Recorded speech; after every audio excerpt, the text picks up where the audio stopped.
6వ అధ్యాయం 1వ వచనం నుంచి మనం ధ్యానం చేసుకుందాం. ఎఫెసీ పత్రిక 6వ అధ్యాయం, ఎఫెసీయులు రాసిన పత్రిక 6వ అధ్యాయం మొదటి వచనం. ఎవరో చదువుకున్న వాళ్ళు లేరా? గట్టిగా చదవండి. పిల్లలారా, ప్రభునందు మీ తల్లిదండ్రులకు విధేయులయుండుడి, ఇదే ధర్మము.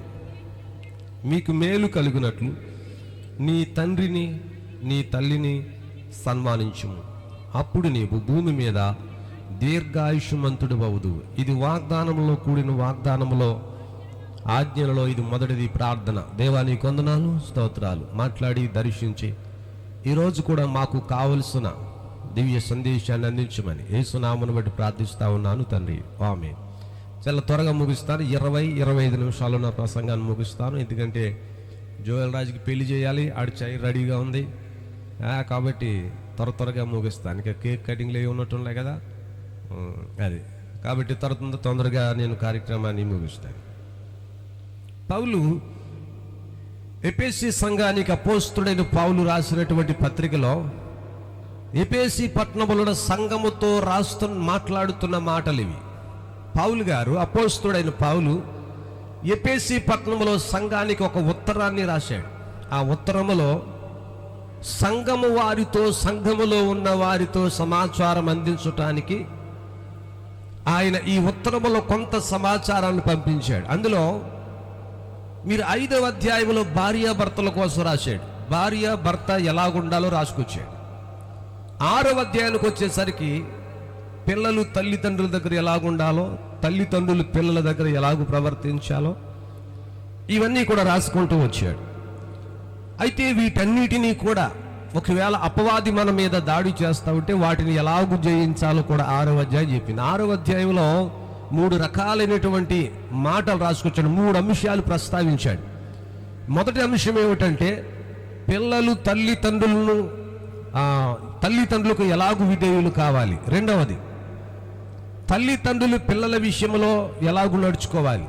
మూడవది, అపవాది దాడి చేస్తూ ఉంటే అపవాదితో ఎలాగూ మనం యుద్ధం చేయాలి, ఎలాగూ జయించాలి. 3 అంశాలు 6వ అధ్యాయంలో పౌలు గారు రాసుకుంటూ వచ్చారు. కాబట్టి పరిశుద్ధ బైబిల్ గ్రంథం చాలా తేటతెల్లముగా స్పష్టంగా బైబిల్ గ్రంథము ఎన్నో మర్మయుక్తమైన మాటలు ఈ లేఖనాల్లో రాయబడతాయి. విషయం ఏమిటంటే బైబిల్ గ్రంథము మత పుస్తకము కాదు, బైబిల్ గ్రంథము జ్ఞాన పుస్తకం. బైబిల్ గ్రంథము ఇది ఒక మతానికి సంబంధించింది కాదు, ఇది ఒక వ్యక్తిని కట్టేటువంటి దివ్యమైనటువంటి సందేశాలతో కూడినటువంటి గ్రంథం ఇది. అందుకే ఈ గ్రంథానికి పరిశుద్ధ గ్రంథం అని పేరు వస్తే దాన్ని యతకుతం చేస్తూ కొంతమంది అమాయకులు తెలియని విషయాలు ఏదేదో ఎక్కడో పుట్టు పూర్వత్రాలు తవ్వుకుంటూ వస్తూ వాటిలో లేని వాటిని అమర్చి జోడించి దీనికి ఎన్నో విమర్శలు చేస్తూ ఉన్నారు. మీరు బైబిల్ గ్రంథం అంతా చదివితే ఎక్కడ విమర్శకులు చేసేటంత దారుణమైన మాటలు బైబిల్లో ఉండవు. బైబిల్ గ్రంథంలో ఉండేదల్లా ఒక వ్యక్తి ఎలాగూ తనను తాను కట్టుకోవాలి, ఎలాగూ తన బిడ్డల్ని కట్టాలి, ఎలాగూ బిడ్డలు తల్లిదండ్రుల విషయాల్లో ప్రవర్తించాలి, అసలు ఎలాగో మనం లోకంలో పాపాన్ని జయించాలి, ఇవన్నీ క్రోడీకరించబడ్డాయి. మీరు 6వ అధ్యాయాన్ని నెల రోజులు చదివినా మనకి నెల రోజులు నేను బోధించిన తరగని సత్యాలు అందులో ఉన్నాయి.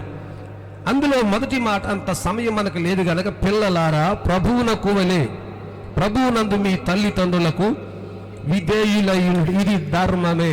చెప్పండి ఇంకోసారి మాట అందరూ కలిసి. ఆ పక్కకి వెళ్ళిపోయిన వాళ్ళకి కనిపించట్లేదు వాళ్ళు. అక్కడ రాయబడుతున్న మాట ఏంటి? వాళ్ళు ఎవరైనా ఫోన్తో మాట్లాడినా ఫోన్ వాడినా ఒకసారి నాకు ఒకసారి అన్ని ఇలా కొంచెం అలా లాక్కరి అన్నాడు సార్. రైట్. కాబట్టి వాక్యం సెలవిస్తా ఉంది. నా వైపు మీరు చూడాలి, పక్కన ఉన్న వాళ్ళు కూడా. ప్రభువు చెప్తున్న మాట ఏమిటో తెలుసు, పిల్లలారా ప్రభువునందు మీ తల్లిదండ్రులకు విధేయులై, ప్రభువునందు మీ తల్లిదండ్రులకు విధేయులై ఉన్నాడు. ఇంకొకసారి మరలా మీరు జ్ఞాపకం చేసుకోవాలి, పిల్లలారా చెప్పాలి. పిల్లలారా ఏమో చెప్తున్నాడు మీరు చెప్పండి ఒకసారి వెనకాల. పిల్లలారా ప్రభువునందు మీ తల్లిదండ్రులకు విధేయులయుండుడి, ఇది ధర్మమే.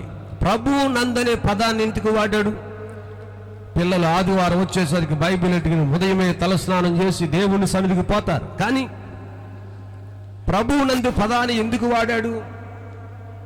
ఉదయకాలమే ఇక్కడ ప్రార్థన జరుగుతూనే ఇప్పుడే వచ్చాడు. కానీ మా బిడ్డలు ఎప్పుడు వచ్చారు? పొద్దుడు 9 గంటలకు 8 గంటలకు వచ్చారు. ఇంత ఇలాగన్నీ చేయటానికి వాళ్ళే ఇవన్నీ సెర్చ్ చేస్తూ ఉంటారు. వాళ్ళు మంచిదే, ఇవన్నీ చేయటం ఆశీర్వాదం, దీవెన. కానీ ఒకటి, ఇక్కడ ఎంత నమ్మకంగా దేవుని దగ్గర ఉన్నామో నీ కుటుంబంలో నీ తల్లిదండ్రుల దగ్గర కూడా అంతే నమ్మకంగా బ్రతకాలి. దేవుని సన్నిధిలో నువ్వు ఎంతగా తిరుగుతా ఉన్నావో, దేవునితో ఎంతగా ప్రయాణం చేస్తా ఉన్నావో, దేవునితో ఎన్ని అడుగులు వేస్తా ఉన్నావో, ఇదంతా నీకు మంచిదే. కానీ ఆశీర్వాదం అనేది కేవలము దేవుని దగ్గర స్తోత్రం స్తోత్రం అంటేనే రాదు. నీ ఇంట్లో కూడా అదే భక్తి, అదే విధేయత, అదే వినయము, అదే పద్ధతి, అదే క్రమము నీ కుటుంబంలో కూడా రావాలి. ప్రార్థన చేస్తే సరిపోలేదు, దేవుని సన్నిధికి వెళితే సరిపోలేదు. పిల్లలారా అంతెందుకు, ఎవరినైనా ఒకనరే కాస్త అలా వెళ్ళరా బయటికి, షాప్ దగ్గరికి వెళ్ళంటే బండిస్తావా అని అడిగితాడు. ఒరే బండి ఎందుకు రా ఈ వయసులో, లేకపోతే వెళ్ళను, దానికి వెంటనే వెళ్ళననే మాట వచ్చేస్తుంది. ప్రభు వాక్యం, దేవుని వాక్యం సెలవిస్తుంది, పిల్లలారా ప్రభువునందు మీ తల్లిదండ్రులకు విధేయులైనడి, మీకు మేలు కలగాలంటే. ఏం కలగాలంటే చెప్పాలి. ఏది ధర్మము? తల్లిదండ్రులకు విధేయులైండుట ధర్మము. రెండో మాట జ్ఞాపకం చేసుకోవాలి. పిల్లలారా ప్రభువునందు మీ తల్లిదండ్రులకు విధేయులైండుట ఇది ధర్మం. రెండవది, నీకు మేలు కలగాలంటే, మేలు కలుగునట్లు నీ తల్లిని తండ్రిని సన్మానించుము. తల్లిని తండ్రిని సన్మానించటం నేర్చుకోవాలి, గౌరవించటం నేర్చుకోవాలి. తల్లితో ఎలాగూ మాట్లాడాలో, తండ్రితో ఎలాగూ మాట్లాడాలో, తల్లి ఎదుట తండ్రి ఎదుట నీ భక్తి నీ ప్రవర్తన ఎలాగూ కాపాడుకోవాలో నేర్చుకోగలగాలి. దేవుని సన్నిధిలో ఉన్న వినయం, దైవజనుల దగ్గర కనిపించేటువంటి మంచితనం, అదే తీరి, అదే ప్రవర్తన, అదే భక్తి నీ ఇంటిలో కూడా కనపడాలి. మేలు ఎందుకు కలగటం లేదంటే దేవుని దగ్గరే ఉంటుంది కానీ నీ కుటుంబంలో ఉండడం లేదని. మేలు ఎందుకు చూడలేకపోతా ఉన్నామంటే కుటుంబంలో నీలో ఆ భక్తి కనిపించడం లేదు. వాక్యం సెలవిస్తా ఉన్న మాట ఏమిటంటే, నీకు మేలు కలుగునట్లు నీ తల్లి నీ తండ్రిని సన్మానించు, అప్పుడు నీవు భూమి మీద దీర్ఘాయుష్యమంతుడు. అది ఎక్కువ కాలం బ్రతకాలంటే ముందు అమ్మ మాట వినాలట, నాన్న మాట వినాలట. మరలా మీరు జ్ఞాపకం చేసుకోవాలి, మేలు కలుగుతుంది. మీరు 3 విషయాలు ఎందుకు జ్ఞాపకం చేశారు. మొదటి మాట ఏంటి? తల్లిదండ్రులకు విధేయులైండుట, లోబడి ఉండుట ధర్మం. రెండవది, తల్లిదండ్రులకు మనం ఎప్పుడైతే లోబడి ఉంటామో మేలు కలుగుతుంది. మూడవది, ఆయుష్కాలం దక్కుతుంది. నడిచే వెళ్ళారంటే నడిచే పోవాలి, సైకిలే వాడరంటే సైకిలే వాడాలి, బైకే వాడరంటే బైకే వాడాలి. ఏ కాలమో ఏది ఇచ్చుట న్యాయమో తల్లి తెలుసు, తండ్రికి తెలుసు. కాబట్టి ఆడెవడో చేతికో ఒక వ్యాన్ ఇచ్చారు.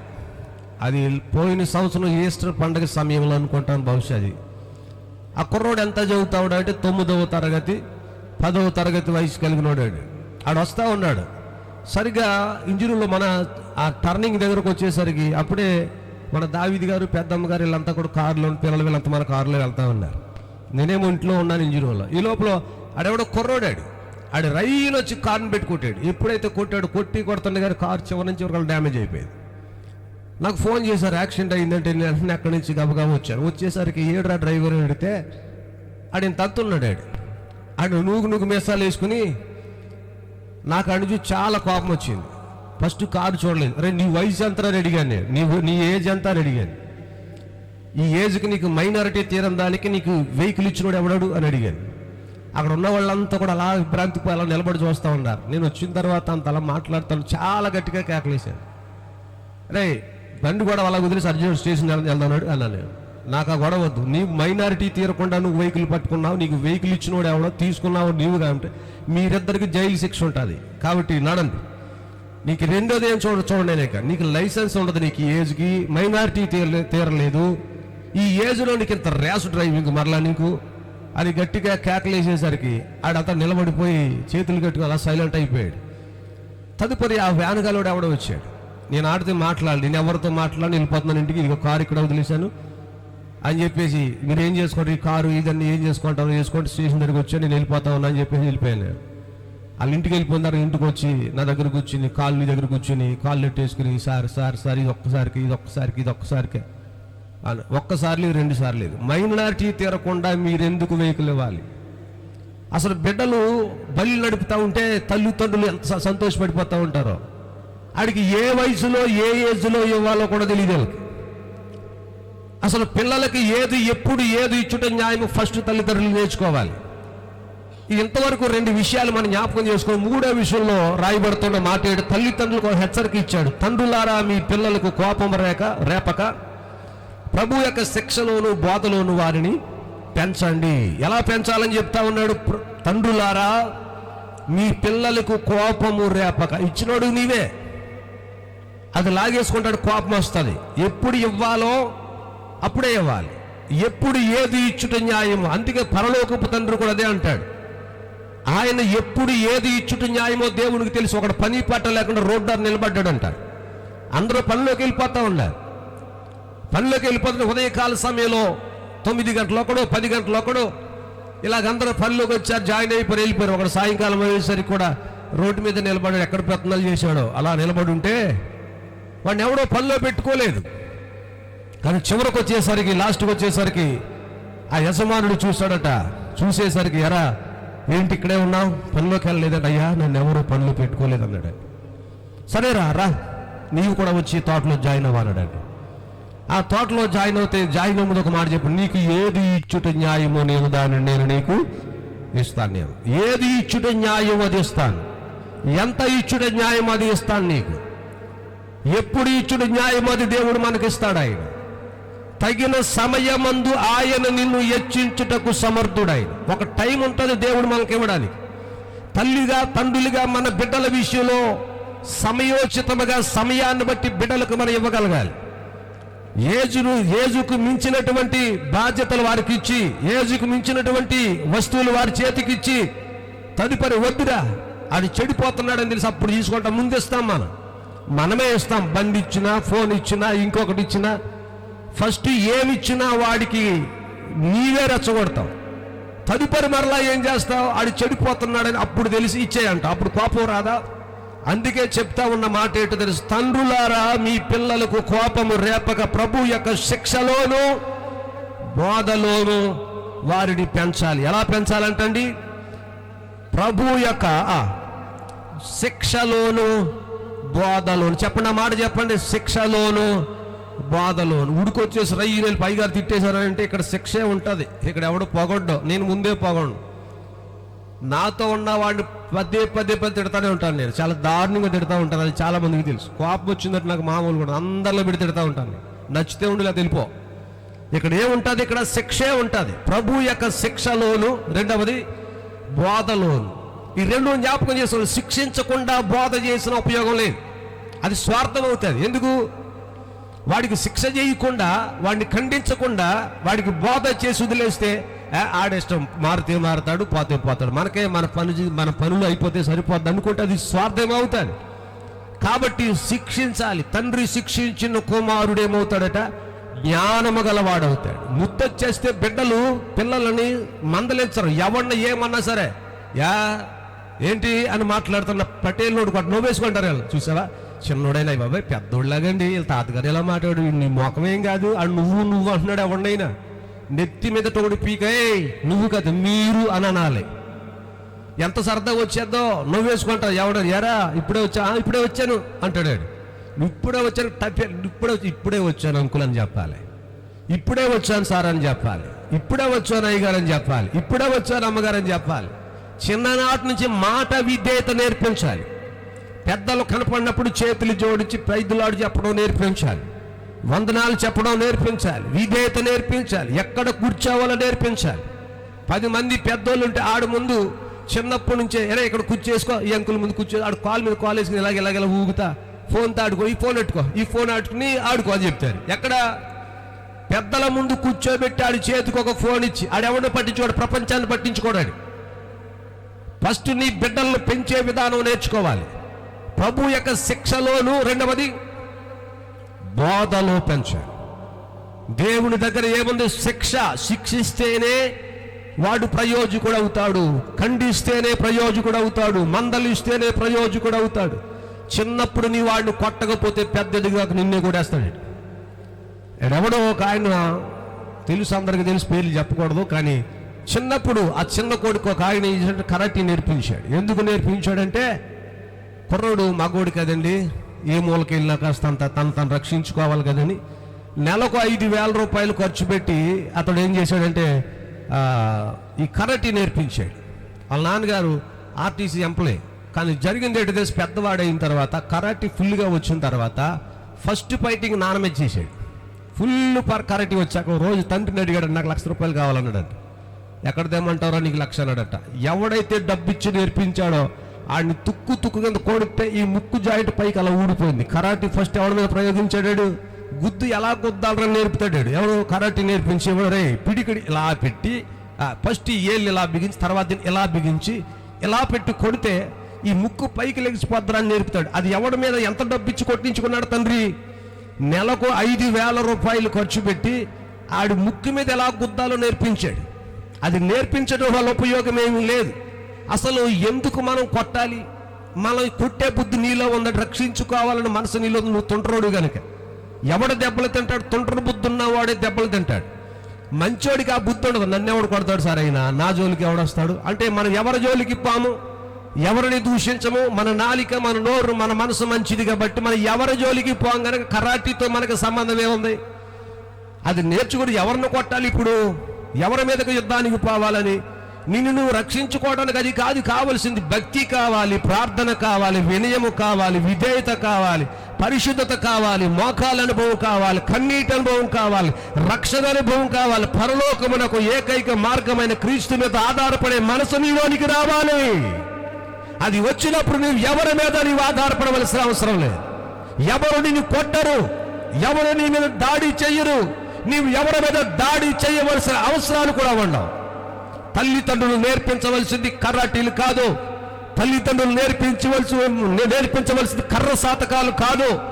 నేర్పించవలసింది ప్రార్థన నేర్పించాలి, మోకాల అనుభవం నేర్పించాలి. ప్రతిరోజు బిడ్డలకి దేవుని వాక్యములొచ్చి ఒక వచనమైన నేర్పించాలి, కంఠస్థ పట్టించగలగాలి. ప్రతిరోజు నీ కుటుంబంలో కుటుంబ ప్రార్థన ఉండాలి. ప్రతిరోజు భార్య, భర్త, కుటుంబం, బిడ్డలు కలిసి భోజనానికి ముందే కొంత సమయం ప్రార్థన చేసే అనుభవం నీకు ఉండాలి. నిన్నెవడు కొడతాడు, నీ మీద ఎవడ దాడి చేస్తాడు? ఒక మంచి వానిగా, పరిశుద్ధినిగా, ప్రార్థనా పరుడిగా ఉంటే అటువంటి వారి మీదకు ఎందుకు గొడవలు వస్తాయి? కాబట్టి ప్రభు యొక్క శిక్షలోను బోధలోను వారిని ఏం చేయాలట? పెంచాలి అని చెప్తాడు. ప్రభు యొక్క శిక్షలో పెంచాలి. ఒకరోజు దేవుడు నావోహుని అన్నాడు, నావోహు, జలప్రళయం వచ్చేస్తా ఉందిరా, కాబట్టి ఈ తరమంతా చెడిపోయింది, నచ్చలేదు నాకు. నీవే నచ్చావు, నీ ఇల్లే నచ్చింది, నీ బిడ్డలే నచ్చారు. నీకు 3 కొడుకులు, షేము, హాము, యాపేత్ అని 3 కొడుకులు ఉన్నారు. నీవు, నీ 3 కోడళ్ళు, నీ భార్య కలిసి మీరు మిమ్మల్ని రక్షించుకోవటానికి ఒక వాడు సిద్ధం చేసుకోండి అన్నాడట. సరే అలాగే నేను ఒప్పేసుకున్నాడు. ఇప్పుడు మనమైతే ఏం చెప్తామంటే, అలాగే ప్రభు, కానీ మరి సేమ్ గడు ఏమంటాడో అని అడగాలి, హామ్ ఏమంటాడో, మరి ఆడు అసలే మంచోడు కాదు, మరి 3 కొడుకులు సాయంకాలం వచ్చాక పొద్దున్న చెప్తానులే ప్రభు, మరి ఫోన్ చేసి చెప్తాను అనలేదు. నావోహు గారు ఏం చెప్పాడు తెలుసా? అలాగే చేస్తాను ప్రభు. రే షేము, హాము, యాపేత్ రండ్రా. ఆ 3 కోడలు పిలిచాడు, కూర్చోండ్రా. డాడీ ఏంటండి అన్నారు. దేవుడు ఒక విషయం చెప్పాడురా నాకు. ఏం చెప్పాడయ్యా అని అడిగితే అని చెప్తా ఉన్నాడు, అయ్యా మీ కొరకు ఒక వాడు సిద్ధం చేసుకోమంటున్నాడు. జలప్రళయం రాబోతుందట, ప్రమాదం రాబోతుందట, ఆపద రాబోతుందట, ఉపద్రవం రాబోతుందట. అనేసరికి అందులో ఎవడో ఒకటి చెప్పాలి. ఊరుకోడాడి, ఊళ్ళో వాళ్ళంతా బతికేసి వాళ్ళు, మనం బతికేసి వాళ్ళు, ఊళ్ళో వాళ్ళందరూ చచ్చిపోయే వల్ల అని ఎవడో కూడా అన్నారు. ఆ ముగ్గురులో ఎవడో తుంట్రోడన్న నోరు జారాలి. కానీ ఆ 3 కూడా నోరు జారలేదు. తండ్రి మీద వారికి ఎంత గౌరవం ఉందో మీరు జ్ఞాపకం చేసుకోవాలి. వినాలి మరలా. తండ్రి మీద ఆ షేము, హాము, యాపేతులకు ఎంత గౌరవం ఉందో జ్ఞాపకం చేసుకోవాలి. చిన్న మాట కూడా తండ్రి మాటకు ఎదురు చెప్పలేదు. అందులో ఎవడో కూడా, డాడీ రంపాలే అయినని. వాడు చిన్నదా, ఎక్కడ చేసేస్తావు? మన 3 ఉన్నవాళ్ళు మేము 3, నువ్వు 4, నువ్వు ముసలోడితో ఏం పని అవుతుందని ఒప్పేసుకున్నావు. నువ్వు 3 అంతస్తులు కట్టాలా? ఎలా కడతావు? మనకి ఏమైనా వచ్చా? ప్లానింగ్ ఏమైనా ఉందా మన దగ్గర? ఎలా కట్టేస్తాం మనం? ఏ రోజైనా వాడలు కట్టామా? ఏ రోజైనా కర్రలు నరికి మ్రానులు తెచ్చి దాన్ని చెక్కి ఇంత పని ఎవరు చేస్తారు డాడీ? మన వల్ల కాదు, ఇంకో చేస్తే వాళ్ళిద్దరు చేస్తారేమో, నేను మాత్రం చేయలేను పెద్దవాడు అనాలి. రెండో వాడు కూడా డాడీ నా వల్ల కాదు అని ఆడి చెప్పాలి. మూడో వాడు అలా చెప్పాలి. నాన్న మాటకు ఎవడెదురు చెప్పలేదు. నా ఓహు అట్లు చేశాను రాయబడి. ఎలా చేశాడు? దేవుడు ఏది చెయ్యమన్నాడో బిడ్డలకు అది చెప్పినాడు. బిడ్డలు తండ్రి మాట ఎక్కడ జవదాటకుండా చేత కాదు రాదని చెప్పలేదు. వాళ్ళు నీ తల్లి నీ తండ్రి నీతో చెప్పినప్పుడు వారితో నాకు రాదు, నాకు కాదు, నా వల్ల కాదని ఏనాడు అనకూడదు. నీ వెనక నిలబడిన వాడు తండ్రి ఉన్నాడు. ఆ తండ్రి ఏది కావలసి, అది మెటీరియల్ కావలసి ఇస్తాడు, ధనము కావలసి ఇస్తాడు, చదువుటానికి కావలసిన ధనము సమకూరుస్తాడు. నీ తల్లి నీ తండ్రి ఏది ఆజ్ఞాపిస్తే అందులో నీవు జవ దాటకుండా నిలబడాలి. రాదని చేత కాదని. ఒకవాడు మరీ మేధావులాగా అప్పుడు అసలు వీడు వయసు ఏంటి, తండ్రి వయసు ఏంటి, తల్లి వాళ్ళకి చెప్తా ఉంటారు. వీళ్ళు రివర్స్లో వారికి సలహాలు ఇస్తారు. డాడీ ఇప్పుడు నువ్వు కడతా ఉన్నావు కానీ కిటికీ అలా కాదు డాడీ, దాన్ని ఇలా తిప్పేసి అలా వచ్చేసి దాన్ని ఇలా మడతెట్టేయాలంటాడు. వీడికి అన్నీ తెలిసినట్టు చెప్తా ఉంటాడు. కానీ షేము, హాము, యాపేతులు ముగ్గురులో ఎవడు తండ్రి మాటకి ఎదురు చెప్పలేదు. అక్కడ పెంచిన విధానము అలా ఉంది. నీ బిడ్డలను ప్రభు యొక్క శిక్షలోను బోధలోను వారిని ఏం చేయాలి? పెంచగలగాలి. ఒక ఆవిడ ఉంది, ఆవిడ ఎంతసేపు కూడా ఆస్తి ఎప్పుడు వస్తుందా, ఆస్తి ఎప్పుడు వస్తుంది, ఎరా కుర్రోడా మరి అని చెప్పి చివరికి వచ్చేసరికి కుర్రోడిని తొంట్రోని చేసింది ఒక ఆవిడ, హాగరు. ఎవరండి ఆవిడ? చెప్పాలి. ఎవరు ఆవిడ పేరు? హాగరు. హాగరు ఏం చేసిందో తెలుసా? హాగరు తన కన్నటువంటి కుమారుడు ఇస్మాయిల్ ఒకరోజు అబ్రహాము కుమారుడు ఇస్సాకును చూసి పరిహాసం చేశాడంట. ఏం చేశాడంట? ఆయన పరిహాసం చేశాడట. ఇప్పుడు ఎవరుడు? పనివాని కుమారుడు. అంటే అబ్రహాము ఇంటిలో పనిచేస్తున్నటువంటి హాగరు కుమారుడు వీడు. మరి ఎవరిని పరిహాసం చేశాడు వీడు? యజమానుడు కొడుకైనటువంటి ఇస్సాకును. యజమానుడు కొడుకైన ఇస్సాకును పరిహాసము చేశాను. ఒక్కొక్కడికి ఎతకొత్తం ఎక్కువ. ఆ ఎతకొత్తం కొంపలు ముంచేస్తుంది. ఎంత కొంపలు ముంచుతుంది అంటే కొంప నుంచి బయటికి గెంటించేసే వరకు వెళ్ళిపోద్ది ఆ ఎతకొత్తం. విషయం ఏమిటంటే అబ్రహాముకి పిల్లలు కలగనప్పుడు అబ్రహాము ఇంటిలో పనిచేస్తున్నటువంటి హాగరుతో అబ్రహాము యొక్క భార్య శారా అంది, నేను పిల్లలు పుట్టరు, దేవుడు చెప్పాడులే, వాగ్దానం ఇచ్చాడు కానీ వయసు అయిపోయింది కాబట్టి ఇంకేమీ పని వెలగలేదు, కాబట్టి ఒక పని చేయి, కాబట్టి ఈ హాగరుని ఈమెను నీ దగ్గర పడుకోబెట్టుకో, నీకే పిల్లలు పుడతారని చెప్పేసింది ఆవిడ. యజమానురాలు పనికత్తితో రాంగ్ డైరెక్షన్ ఇచ్చింది. హాగరుని అబ్రహాముకి అంటగట్టింది. బిడ్డలు పుట్టారు, కొడుకు పుట్టాడు. తదుపరి పుట్టిన తర్వాత వీడు పెద్దోడయ్యాడు. కొంతకాలానికి దేవుడు అంటాడు, ఇదిగో రే, నేను వాగ్దానం చేసినోడు మాత్రమే నీ కొడుకు అవుతాడు. అక్రమ సంబంధానికి పుట్టినోడు కొడుకు ఎలాగవుతాడు రా, వారసుడు ఎలాగవుతాడు అని చెప్పి అబ్రహాముతో నోర్మై ఆడు నేను వాగ్దానం చేసిన కుమారుడు కాదు, వాగ్దానం చేసినోడు ఆడి తీరు ఎలా ఉంటుందో నాకు తెలుసు, కాబట్టి ఈడి కాదు వాడు అని చెప్పాడు. సరే ప్రభు అని ఊరుకున్నాడు. కొంతకాలానికి పెద్ద వయసులో శారా కూడా గర్భం ధరించింది, కొడుకుని కన్నది. ఆడు పెరుగుతూ ఉన్నాడు. దాసికి పుట్టినోడు కూడా కొంచెం ఎదిగాడు. డైలాగులు వస్తున్నాయి, మాటలు వస్తున్నాయి, ఊసులు వస్తూ ఉన్నాయి. అప్పుడప్పుడు ఊసులు వచ్చినోడు రెచ్చిపోతాడు, కంట్రోల్ అవడం. అబ్బా డైలాగ్ మీద డైలాగ్ మామూలుగా ఉండదు. ఇస్మాయిల్ గడికి ఫుల్ డైలాగులు వచ్చేస్తున్నాయి. ఎవరిని చూసి నోరిప్పలు ఇక్కడే ఉన్నారు, ఆకలేస్తుందా? ఎవరిని చూసి డైలాగులు వేస్తా ఉన్నాడు? మీ మాట ఏమి వినిపించదు, గట్టిగా చెప్పాలా. ఇస్సాకును చూసి ఏం చేస్తా ఉన్నాడు? డైలాగ్. ఈడెవడు? దాసి కొడుకు. వాడెవడు? సొంత భార్య కొడుకు. ఎవడింట్లో బతుకుతున్నావు నీవు? యజమానింట్లో బ్రతుకుతా ఉన్నావు. యజమానుడి దగ్గర ఎలాగూ బ్రతకాలో మీ అమ్మ నేర్పాలి నీకు. యజమానుడి దగ్గర ఎలా బ్రతకాలో హాగరు చెప్పాలి. ఊరుకుంది, కోపం ఉంది, ఆడితో సమానంగా పోటీ పడతా ఉన్నావు నీవు. పోటీ పడతాం కాదు అక్కడ కావలసి. వాడెవడు, నీవెవరు? ఇశ్రాయేలు వాళ్ళ యొక్క ఆచార ప్రకారంగా దాసికి పిల్లలు పుట్టినా పుట్టకపోయినా దాసిని డబ్బెట్టు కొనుక్కుంటారు, వెండి నాణాలు ఇచ్చి కొనుక్కుంటారు. కాబట్టి దాసి ఎప్పటికి దాసి భార్య స్థానానికి రాదు. యూదుల ఆచార ప్రకారంగా బిడ్డల కన్నా కానీ దాసి పనికెత్తిన ఏ రీతిగానైనా యజమానులు ఆ దినాల్లో వాడేవారు. మగవారైనా ఆడవారినైనా వెల ఇచ్చి వెండి నాణెములు ఇచ్చి కొనుక్కునేవారు. కాబట్టి ఆమెమో ఐగుప్తు దేశానికి సంబంధించింది హాగరు. వీళ్ళేమో యూదులు, వీళ్ళు ఇశ్రాయేలీయులు. వీళ్ళు అక్కడి నుంచి ఆ హాగరును తెచ్చుకున్నారు. వీళ్ళు హాగరు కుమారుడని ఇస్మాయిల్ ఏం చేస్తా ఉన్నాడు? పరిహాసం చేస్తా ఉన్నాడు, పల్లికలు ఇస్తా ఉన్నాడు. జాగ్రత్త. దేవుడి బిడ్డలకు నేర్పించవలసిన డైలాగులు ఎవరే తాతలు ఓ డైలాగ్ ఎవరికి నేర్పుతారు వీళ్ళు? ఆడికి ఇంకా ఊసులే రావో. ఒక చిన్న బూత్ తిట్టరా, చిన్న బూత్ తిట్టు ఎవడికి? బిడ్డలను ఒళ్ళో కూర్చోబెట్టుకుని తాత వెళ్ళిపోయింది, మీ మామి వెళ్ళిపో అని ఒక డైలాగ్ ఎవరు నేర్పిస్తున్నారు? ఇవన్నీ అమ్మ నేర్పుతాడు, నాన్న నేర్పుతాడు. వీడి డైలాగులు వేస్తే పొంగిపోతాడు. అదే డైలాగ్ రోడ్డు తిరిగి మళ్ళీ నీకేస్తాడు. రోడ్డు అంతా వెళ్ళిపోయేవాడికి వేసే డైలాగులే ఆడు ఎదిగిన తర్వాత పెద్దవాడైతే రివర్స్లో నీ మీద కొడతాడు. నీవేదైనా పని చెప్పు, కౌంటర్లు వేస్తాడు నీ మీద. ఈ కౌంటర్లు ఎక్కడి నుంచి వచ్చాడు? చిన్నప్పుడు నువ్వు నేర్పించింది. చిన్నప్పుడు వాడు అలా మాట్లాడు, హే తాతయ్య, నానమ్మ, అమ్మమ్మ, పెద్దమ్మ, నానమ్మ జాగ్రత్త, మూతి మీద ఒడిస్తే ఆడిప్పుడు అలా మాట్లాడుండేవాడు కాడు.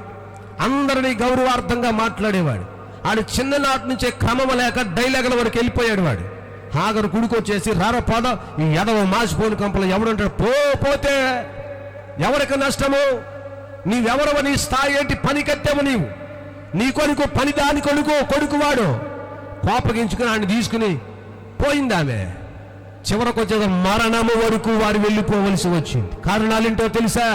ప్రభువే కలగజేసుకుని ప్రభువే కరుణించకుండా ఉంటే ఆ చిన్నవాడు చనిపోయేవాడు. దేవుడు దయ చూపి, జాలు చూపి, కరుణమూర్తి గనక, ప్రేమమూర్తి గనక ఏ బిడ్డ నశించిపోవటం దేవునికి ఇష్టం కాదు గనక దేవుడు కలగజేసుకుని ఎడారిలో జలలు గల ఓటను పంపించి ఆ ఇస్మాయిలును బ్రతికించడానికి దేవుడే జలగల ఓటగా మారాడు. ఈ మధ్యాహ్న సభలో దేవుని వాక్యం సెలవిస్తూ ఆయన మన కొరకు జలగల ఓటగా మారుతాడు. నువ్వు చనిపోవటం దేవుడి చిత్తం కాదు. నువ్వు పొగరబోతిగా మారటం దేవుడి చిత్తం కాదు. చిన్ననాటి నుంచి ఏమి నేర్చుకున్నావో నీవు వృద్ధాప్యం వరకు, కన్ను మూసే వరకు ఆ యాత్రలో ఆ మార్గంలో సాగిపోవాలి. హాగరు ఏమి నేర్పించగలిగింది? కానీ బైబిల్లో చూస్తాం ఇస్సాకు అలా లేడు. ఇస్సాకు తండ్రి పడుకో కట్టెల మీద, నేను బలైపోతా ఉన్నాను. ఆ కట్టెల మీద అలా పడుకోబెట్టి వాళ్ళ నాన్నగారు కత్తి తీసి పైకెత్తితే టప్పేళ్ళలోకి తన్నుతనాలు బాగున్నాయి. ఏట్రా కత్తెత్తుతున్నావు అని అన్నాళ్ళు. ఎవరి మీద? నాన్న మీద. కానీ మాట్లాడలేదు, మౌనమైపోయి ఆ కట్టెల మీద బలిపెట్ట మీద అలా పడుకొని కత్తి పైకెత్తిన అబ్రహాము మాట్లాడలేదు. బలేసాయి చేయటానికి అబ్రహాము రెడీ అయిపోయిన వాడి పెంపరకం వీడి పెంపరకం ఎలాగుందో చూడండి మీరు. ఆడేమో డైలాగుల వరకు వెళ్ళాడు. ఇస్సాకు అయితే పొలములో ధ్యానించుచుండెను. వివాహ సమయంలో కూడా ఎక్కడ కూర్చున్నాడట? ఇస్సాకు పొలములో ధ్యానించుచుండెను. తన భార్య వస్తుంటే మేకప్ కొట్టవలసిన ఈ లోపల ఏం చేశాడు? పెరిగిన విధానం అంత బాగుంది.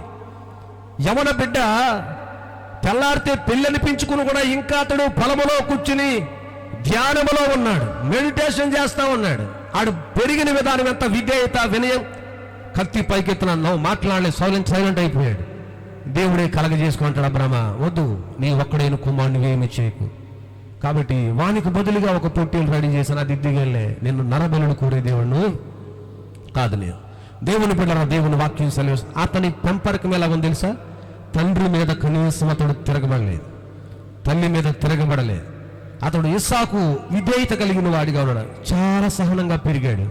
పలుమార్లు అతడు ఎదిగిన తర్వాత కూడా వాళ్ళ నాన్నగారు తవ్విన బావిలన్నీ కూడా ఒక రాజు వాటిని ఆక్రమించుకుంటా ఉంటుంటే, నేను తవ్వుకున్న దాని మీద ఇలా ఎందుకు చేస్తాను? కత్తి కర్ర ఇప్పుడు తీలేదు. దేవుని చిత్తానికి లోబడేవాడు. ప్రభువా నువ్వు తవ్వమంటున్నావు, తవ్వుతా ఉన్నాను, ఎవడో లాగేసుకుంటున్నాడు, మరి ఏం చేయమంటారు ప్రభు అంటే, కంగారు పడకరా, ఇంకో బావి తవ్వుకో, అక్కడ నేను మళ్ళా నీళ్ళు ఇస్తాననేవాడు. సహనంతో అలాగే ప్రభువా అని అక్కడ కూడా ప్రార్థన చేసుకునేవాడు. ఒక బావి తవ్వుకునేవాడు, నీళ్ళు వచ్చాయి, అది లాగేసుకున్నారు. ఇంకో చోటుకి వెళ్ళాడు, అక్కడ తవ్వుకున్నాడు. ఎక్కడ ఇసుకుపోలేదు, ఎక్కడ సహనాన్ని కోల్పోలేదు, ఎక్కడ అతడు అధైర్యపడలేదు. ఏంటి నా భక్తి చిన్నప్పటి నుంచి ఇంతలా మా నాన్న పెంచాడు, మా నాన్నేమో విశ్వాసులకి తండ్రిని బిరుదు వచ్చింది, చివరికి వచ్చేసరికి చూస్తేనేమో ఏది ఆ దేవుడు ఎక్కడున్నాడని ఇస్సాకు అనలే. ఎందుకో తెలుసు, పెరిగిన వాతావరణం అంత బాగుంది. నీ మంచి వాతావరణంలో నీ బిడ్డలను పెంచాలి, నీ బిడ్డలకు క్రమము నేర్పించాలి, ఎవరితో ఎలాగూ మాట్లాడగలగాలో నేర్పించాలి, పెద్దలతో చిన్నలతో కుటుంబంలో ఎలాగూ ప్రవర్తించాలి నీవు నేర్చుకోవాలి, వారు నేర్పించగలిగారు. ఆ రీతిగా మనం ఎప్పుడైతే ఉంటామో రాబోతున్న దినములలో దేవుడు తన కృపనిచ్చి మన బిడ్డలందరినీ సాకు వలె దీవెనకరంగా మారుస్తూ, ఈరోజు బైబిల్ గ్రంథముల సాకు ఒక విధేయత కలిగిన వానిగా, భక్తునిగా, తల్లికి తండ్రికి లోబడి ఒక మంచి వ్యక్తిగా ఈ రోజుకి మనం ఆయన గురించి మాట్లాడుకునేటువంటి భక్తి వారిలో ఉంది. అంతటి భక్తి, విశ్వాసం, నీతి, పరిశుద్ధత వారికి నేర్పిస్తూ దేవుని రాకడ కొరకు బిడ్డలను తయారు చేస్తూ దేవుని పరిచయలో, దేవుని సంఘములో, దేవుని పొలములో ధ్యానము చేసే స్థాయి వరకు వారు నడిపించాలి. నిత్యము దేవుని పొలములో తిరగాలి. నిత్యము దేవుని పొలములో, దేవుని సంఘం అనబడుతున్న పొలములో వారు ధ్యానం చేయగలగాలి. మోకాళ్ళ అనుభవంలోనికి వారు రాగలగాలి. అలాంటి కృప నీ బిడ్డలకు దేవుడు రాబోతున్న దినములలో దయచేసి ముందుకు నడిపించునుగాక. ఆమేన్. ప్రార్థన